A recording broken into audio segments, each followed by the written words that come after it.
The wind clawed at the shutters of Martha Collins's cabin, howling like a wounded beast across the frozen plains. Snow stacked in cruel drifts against the sagging porch, and every gust rattled the loose boards like bones in a grave.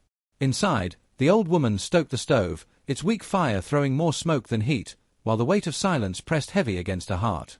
Winter nights had always been lonely, but tonight carried something darker, a tension she could not name until she heard it, low, steady, growing. The unmistakable rumble of engines. Her first thought was thunder. Her second was death. She rose slowly, arthritis stiffening her knees, and shuffled to the window. Headlights cut through the snow like restless eyes, and soon 20 figures emerged from the storm, leather black against white, their bikes coughing steam as if alive. They were outlaws. Every instinct in Martha screamed to bar the door, to hide, to remember her husband's warnings about men who wore patches and traveled in packs. Yet as she watched them stagger off their machines, shoulders hunched, teeth chattering, she saw not predators but men beaten down by the cold, desperate, half-broken. The pounding came sharp on her door. Her hand found the old rifle leaning by the wall, the one her late husband had carried on patrol when the town still believed in law. She opened just enough to glare down the barrel. The man outside lifted both hands, palms open, breath smoking in the air. He said, voice hoarse, "We're freezing out here. We don't want trouble. Just a roof for the night." His eyes, rimmed red from wind and exhaustion, held no malice. Behind him, others swayed, their lips blue, their faces raw from the ride. Martha's trigger finger trembled, torn between suspicion and mercy. She thought of her husband's grave under the snow, the stone no one visited but her. She thought of the boy she had raised, who had left for the city and never looked back. Loneliness cracked her chest like brittle wood. Perhaps kindness was not betrayal. Perhaps it was survival, for them and for her. With a sharp breath, she lowered the rifle and pulled the door wide. The cabin filled with them at once, boots thudding, jackets dripping. Steam and sweat mingled with smoke from the stove until the air turned thick and close. Martha barked at them to keep their wet gloves off her table, and they obeyed with surprising meekness. They crowded near the fire, their laughter breaking through the clamor like sudden sparks.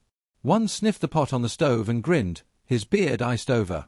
"Smells like heaven," he said. Martha snorted. "It's just stew, and you'll eat it polite or not at all." When she brought bowls, they devoured the food with the hunger of wolves. One man wiped his mouth on his sleeve and chuckled. "Lady, this could scare the frost off the devil." Laughter rolled through the cabin, rough but genuine, and for the first time in years Martha felt the echo of something warm in her chest. Still, her husband's rifle rested against the wall, never far from her reach. The men began to talk, stories spilling out with the heat of the meal. Tales of endless highways, fights in nameless towns, near misses with the law. One showed the scar carved along his ribs, earned in a barroom brawl. Another confessed he hadn't spoken to his mother in 10 years. Martha's lips tightened at that, her thoughts pulling unbidden to her son, lost somewhere out there, carrying a silence she could never breach. Yet when one of the bikers cracked a crooked joke, she found herself laughing, a sound so foreign it startled her. The walls of the cabin seemed less heavy, the shadows less cruel. Night deepened. Snow battered the roof, the storm relentless, but inside the small home was a different world. They passed a bottle, though Martha waved it off, muttering that whiskey was the devil's mouthwash. They teased her gently, calling her tougher than steel, sharper than their blades. One said, "If my old lady had half your fire, I'd never have left." Another chimed in, "If my mamma cooked like this, I'd still be at her table." Their words stung and soothed all at once. She wondered if her own boy thought of her, if he remembered the meals, the warmth, the warning she had given in vain. Yet beneath the laughter there was always an edge. These were not ordinary travelers, they bore symbols stitched in red and black, their brotherhood bound by something larger, something dangerous. She noticed the way they kept checking the window, listening beyond the storm, as if expecting pursuit. Martha asked no questions. Some truths were best left frozen outside. When the hour grew late, they stretched out on the floor, their heavy jackets doubling as blankets. The cabin smelled of leather, smoke, and tired men. Martha sat by the dying fire, her hands folded in her lap, staring at the glowing embers. Grief pressed in again, softer this time, like a weight she no longer feared to carry. Her husband would have cursed her for taking them in, or perhaps, just perhaps, he would have understood. She remembered his face the night he swore to protect the weak, the lost, the forgotten. Maybe that vow lived on in her, in this one reckless act of mercy. Morning came with a silence that was almost holy. The storm had passed, leaving a sky pale as bone. Martha rose early, her bones stiff, and set the kettle to boil. The bikers stirred slowly, groaning, stretching, some thanking her with shy nods, others grinning as though they had slept in palaces. She looked at them and wondered what would become of them once they rode away, swallowed again by roads and shadows. Then she heard it. A sound so vast it shook the ground beneath her feet. Engines, not 20 this time, but hundreds, thousands, a roar like a storm returning with fury. The cabin walls trembled, dust drifting from the rafters. Martha froze, kettle hissing, as the horizon darkened with chrome and leather. The road outside vanished beneath an endless flood of motorcycles, their patches blazing in crimson, Hell's Angels. The 20 men inside went still, their faces hardening, all warmth gone. Martha's heart kicked against her ribs. She stepped to the window, her breath fogging the glass, and saw the world swallowed by an army. Snow gleamed on their helmets, fire gleamed in their eyes, and they kept coming, filling the land as far as she could see. Her hand brushed against the rifle by the wall, but she did not lift it. For she knew the truth. Last night she had opened her door to 20 freezing men. This morning, she faced 1,000 who had come knocking. The roar outside pressed against the cabin walls like thunder rolling over mountains. Martha stood rooted to the floorboards, her breath shallow, her eyes fixed on the sea of engines stretching into the pale morning. The 20 men she had sheltered no longer looked weary and grateful. Their faces had hardened into masks, as if the warmth of the night had been a fragile dream swept away by dawn. One of them, a lean man with a scar crossing his cheek, muttered, "They came." His tone held neither joy nor fear, only certainty, as if this moment had been waiting all along. The leader arrived on a machine larger than any Martha had ever seen, its pipes snarling like an animal. He swung off, boots crunching on ice, and the crowd parted to let him through. He was massive, a wall of muscle wrapped in leather, his beard streaked with grey, his presence commanding without a word.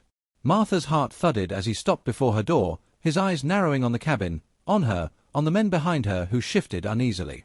The silence that followed was heavier than the storm had ever been. He spoke at last, voice gravel ground against steel. 20 of mine stayed here last night. You fed them. Martha's mouth was dry, yet she forced the words out. I fed men who were freezing. That's all. For a breathless span of seconds, no one moved. Then his lips cracked into a grin, sudden and startling. A low chuckle swelled into booming laughter, and the ranks behind him echoed it, a rolling tide of sound. He slapped the doorframe with a gloved hand. Lady, you've got more grit than half my riders. You opened your home to wolves and didn't blink. Respect. The tension loosened like a knot cut clean. The 20 inside straightened, relief spilling across their faces, though their eyes stayed sharp, wary of what would follow. Martha, though trembling, held her ground. She did not lower her gaze. Something in the leader's laughter stirred a forgotten ember inside her, a memory of her husband's grin when danger had passed, when duty had been done. The man stepped closer, his shadow spilling across the doorway. We don't forget kindness, he said, and with a swift motion pulled the patch from his jacket, the emblem of their brotherhood. He held it out to her, not as a threat, but as an offering. This means protection. No one touches you while this flies. You're family now, if you want it. The cabin seemed to shrink around her. To take it meant tying her fate to men the law feared and the townsfolk despised.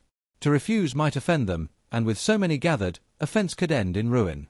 Yet deeper than fear was the quiet voice inside her that whispered of nights spent alone, of years wasted in silence, of the strength she had buried under grief. She shook her head slowly. I don't need protection. I've lived long enough without it. The leader studied her, unreadable, then barked another laugh. Fair enough. But you'll have it anyway. Whether you like it or not, you're one of us now. He tucked the patch into her hand, closing her fingers around it with surprising gentleness. His men cheered, the sound rising like a storm breaking. Martha stood bewildered, the fabric warm from his palm. She had not asked for this, yet some part of her thrilled at it, as though the world had recognized her strength instead of overlooking it. For the first time in years, she did not feel small. The army began to move again, engines flaring, wheels spitting snow. They did not linger, their kind never did. Before mounting his bike, the leader turned back. Remember this day, Martha Collins. You gave shelter when no one else would. That matters. Then he roared off, swallowed by the tide of machines that thundered down the road until only the hush of wind remained. Silence returned, uncanny after such chaos. The 20 men who had shared her roof gathered their things. Some tried to thank her again, awkward in their words, but she waved them off with a gruffness that hid the emotion tightening her throat. They filed out, mounting their bikes, and soon the cabin was empty once more.